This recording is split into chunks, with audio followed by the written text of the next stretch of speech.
I'm not blaming anybody specifically from this Seahawks loss, but I'm definitely not blaming the defense. What's up? So whoever it's on, it has to do with the offense, whether that's Geno Smith, whether that's Shane Waldron in the play calling by the offensive coordinator, or if it's the offensive line. Somebody needs to be blamed in some way, but nobody specifically. And let's start with that. A 17-13 loss to the Cincinnati Bengals. The Seahawks did not look very prepared for a team coming off a bye week. And by not prepared, I don't mean that they looked like, they're lost or anything.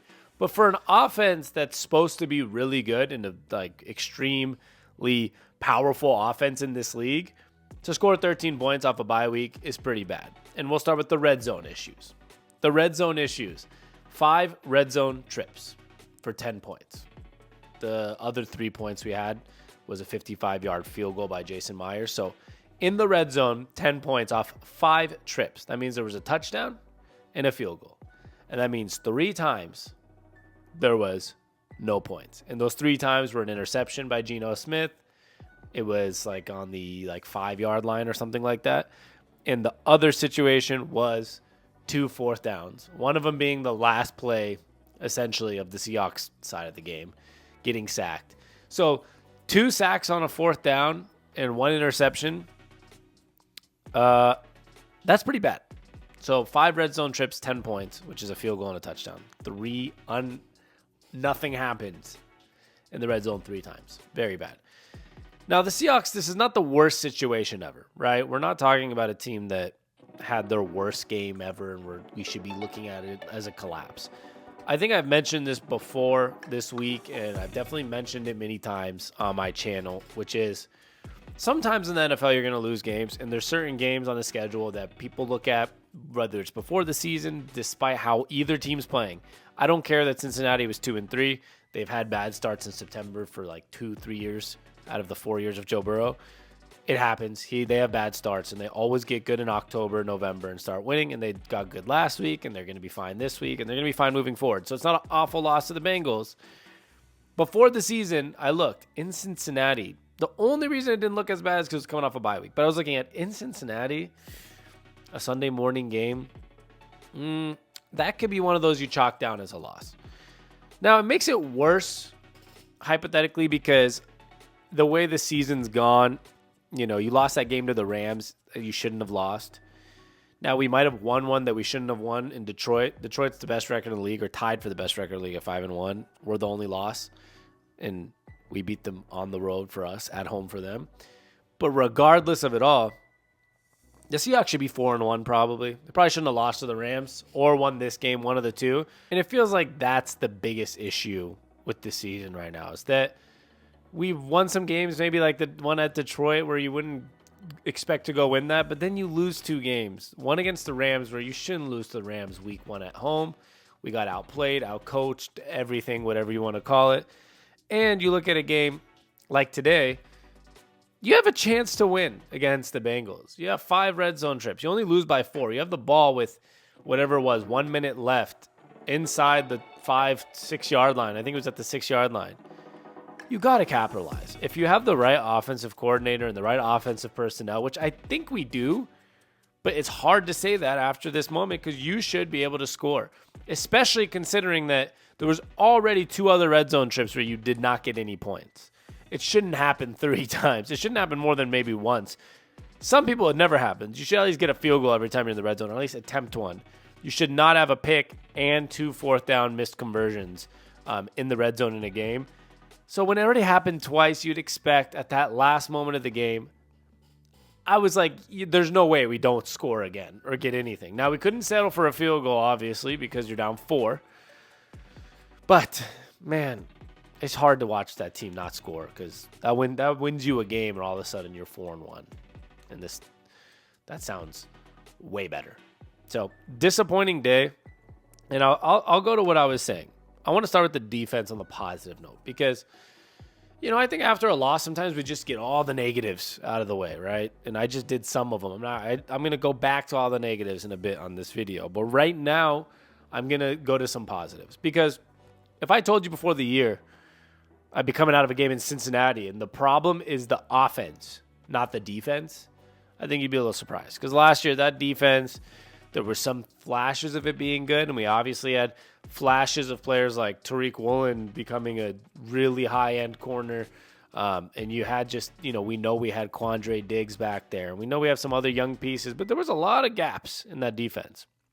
Now with adding back Bobby Wagner, getting the 5th pick in the draft, and getting Devin Witherspoon, getting Jamal Adams back, the defense really holds its own. Like Jamar Chase did not have a phenomenal game yesterday.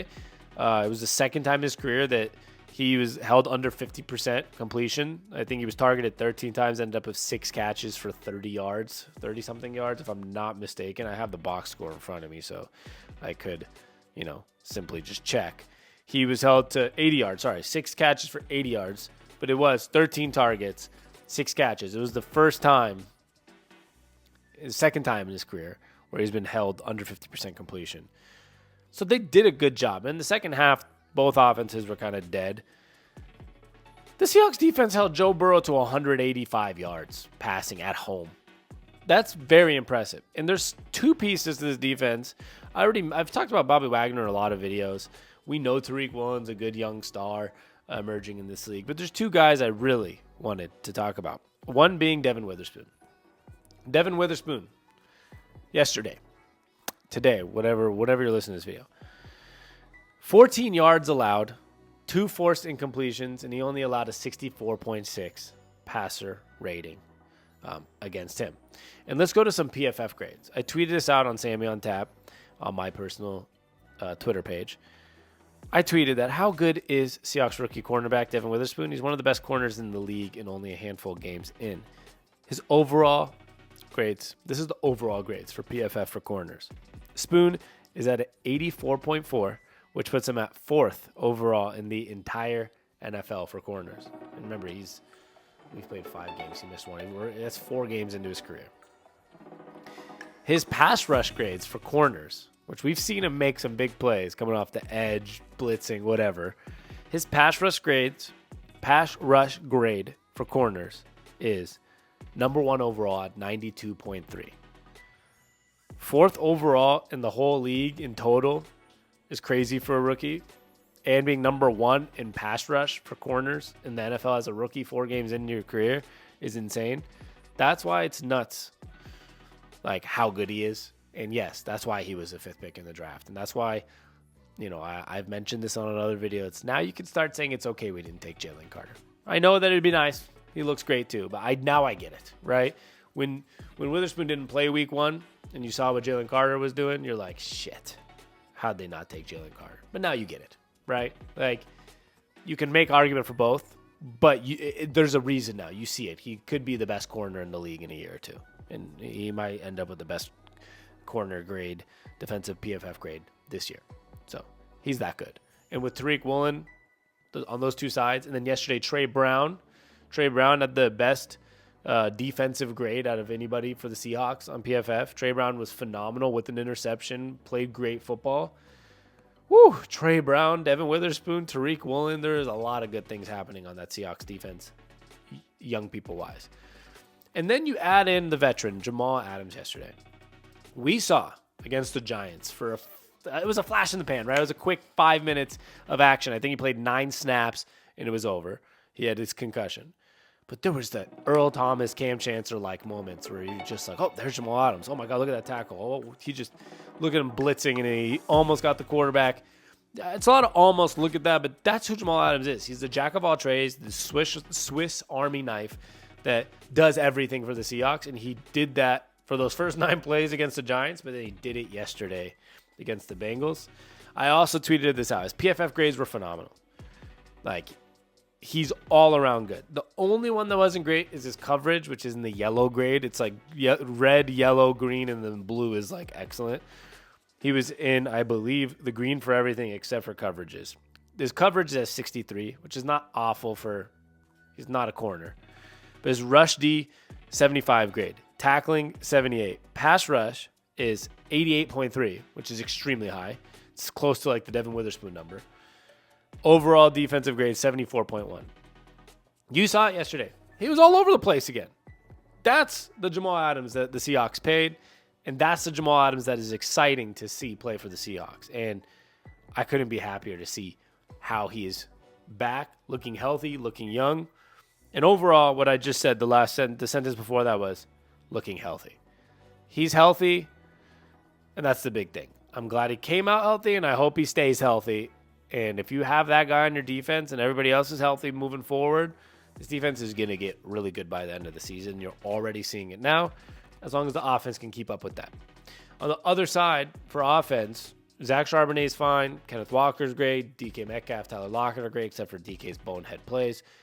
There's no more reason to have unsportsmanlike conduct. It's absolutely ridiculous. It's mind-blowing that he keeps doing it, but he's doing them.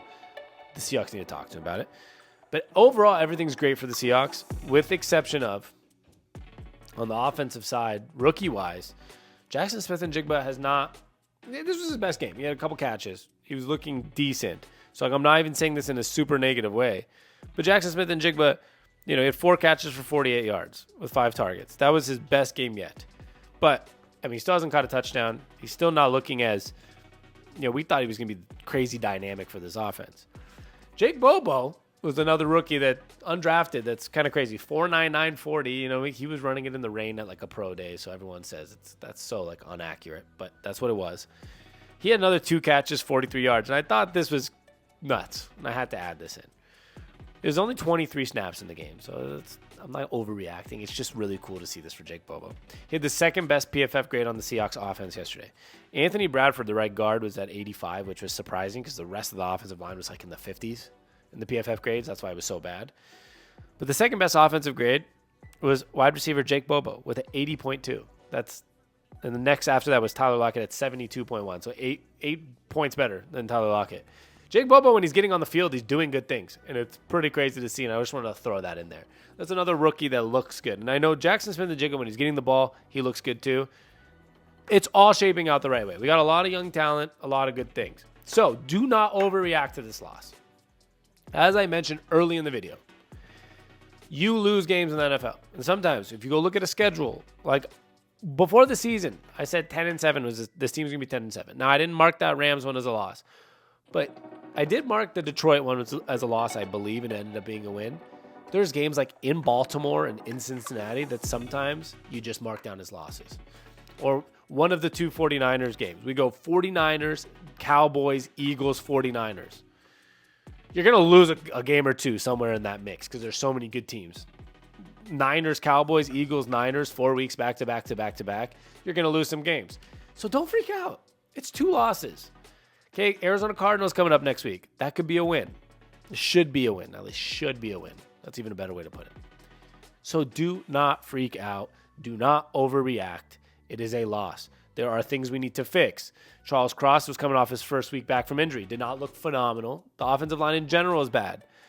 The offensive line was horrible. We need Abe Lucas back. He's not going to be back next week against the Cardinals, but hopefully the week after. Or Jason Peters will fill in, the 41-year-old that we signed. I'm not saying he's going to be phenomenal, but I'm pretty sure Jake Curran had the worst grade out of anybody on the offense. So we need something to help, balance that out. So maybe Jason Peters next week. Maybe after that, Abe Lucas back. And maybe the offensive line can start to be a little better. Because I'm not going to put this game on Geno. I'm not going to put this game on the offensive line or the offensive coordinator and Shane Waldron. They all play a role. The pocket collapsed a lot. Okay? But Geno was also stepping into a collapsed pocket and getting hit, which he shouldn't be doing. He should be finding a way to get out of the collapsed pocket, which he wasn't doing. But they also gave him no time, so that's a problem. And then if you see your quarterback in your offensive line getting less than 2 seconds a play, yes, 2 seconds. I'm not saying 1, 2, 3, 4. No, that's a lot of time. Geno was getting 1, 2 under pressure, getting hit or have to run. Then change up some of the play calling. So if anybody I'm actually pointing the most to is Shane Waldron, the offensive coordinator, make it a situation where you start doing some quicker throws, some more slants, get the ball out quicker, get him in shotgun more so he's not have to spend too much time dropping back, and make this a better situation. But they didn't do that. And that's just the reality of it. Overall, moving forward, the Seahawks will be okay. So do not overreact. Do not freak out about it. There are pros and cons to every single game. To lose by 4 in Cincinnati is not the end of the world. We could have been way better offensively, but we were phenomenal defensively. It's just one of those games. As Geno Smith tweeted, pick a side and stay on it. I'm picking the side of the Seahawks are all right. I'm not saying we're Super Bowl winners. I'm not saying we're going to, win the division and beat the 49ers. I think we can. I'm not saying we're going to win the division. I'm not saying we're going to sweep the 49ers and we're going to be in the NFC Championship and winning a Super Bowl. That's not what I'm saying. What I'm saying is we're okay. We can be 10-7 still. We can make the playoffs. And then once you're in the playoffs, you never know. So everybody, the Aaron Rodgers, RELAX, relax. We're going to be all right. And it's not the end of the world. Trust me. We'll be back this week. I'll be making more videos all week. But stay positive. It's all good. Trust me.